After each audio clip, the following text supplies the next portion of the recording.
അളി ഏതോ ഒരു ട്രാജഡി സീരീസ് ഇറങ്ങിയെന്ന് കേട്ടു.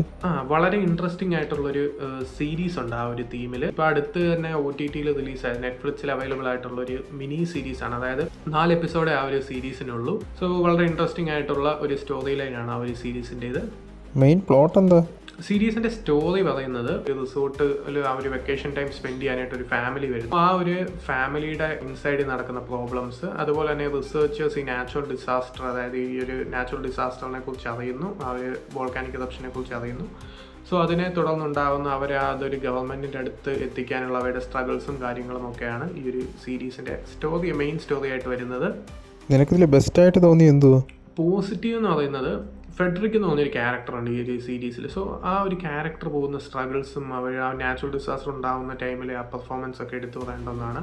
അതുപോലെ തന്നെ ആ ഒരു ഗവൺമെൻറ്റിൻ്റെ അടുത്ത് അത് എത്തിക്കാനായിട്ടുള്ള ഒരു മെയിൽ ക്യാരക്ടറുണ്ട്. ആ മെയിൽ ക്യാരക്ടറിൻ്റെ പെർഫോമൻസ് എടുത്തു പറയേണ്ടതാണ്. ഈ റിസർച്ച് ചെയ്യുന്ന ഈ സുനാമിയുടെ ഹിൻറ്റ് കണ്ടുപിടിക്കുന്ന ലേഡി ക്യാരക്ടറുണ്ട്, അവരുടെ പെർഫോമൻസ് എടുത്തു പറയേണ്ടതാണ്. അതുപോലെ മെയിൻലി നാച്ചുറൽ ഡിസാസ്റ്റർ ടൈമിലുള്ള സിനിമാറ്റോഗ്രഫി, വിഷ്വൽ എഫക്ട്സ്, എൻഗേജിങ് ആയിട്ടുള്ള നാറേഷനൊക്കെ ഈ ഒരു സീരീസിൻ്റെ വേറൊരു പോസിറ്റീവാണ്. അതിൽ നാച്ചുറൽ ഡിസാസ്റ്റർ സെറ്റ് ചെയ്യുന്നതൊക്കെ വളരെ ഗംഭീരമായിട്ടാണ് തോന്നിയത്. ഏതെങ്കിലും മടുപ്പുണ്ടോ?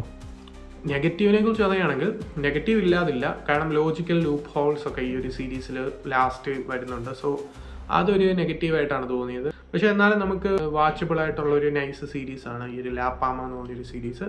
നെറ്റ്ഫ്ലിക്സിൽ അവൈലബിൾ ആണ്.